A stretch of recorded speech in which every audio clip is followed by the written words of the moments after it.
या रस्त्याचं एवढं सुशोभीकरण झालंय की त्यांना हे माहिती आहे की इकडच्याच वेने येणार आहेत सायकलवाले लोक. सो तिकडचा एरिया जसा तसा घाणच आहे. आता बघा इथं अजून एक गाडी आहे जी त्या कुंड्या उचलती आहे. तुम्हाला एक जस्ट मला दाखवायचं होतं की कुंड्या कशा ठेवल्या आहेत. कुंड्या लिटरली मातीत बुजवून टाकल्या आहेत. साहेब झालं का काम आजचं? झालं का काम आजचं? कितपत योग्य आहे हे? कितपत योग्य आहे? मग तुम्ही वरच्यांना सांगा ना, आम्हाला लोक बोलतात म्हणा फील्डवर. आम्ही कशाला? तुमचं काम आहे. तुम्ही आमच्याकडे टॅक्स मागायला रस्त्यावर येता का? आम्ही भरतो ना डायरेक्ट टॅक्स.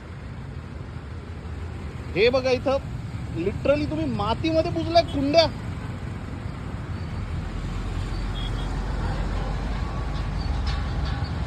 हा आहे डांगे चौकाचा एरिया. हे बघा मस्त कारभार चाललाय PCMCचा. बघ असं कुंडी सकट दाबायचं म्हणजे असं वाटलंच पाहिजे की हे जमिनीतच लावलेलं आहे बाबा रोप.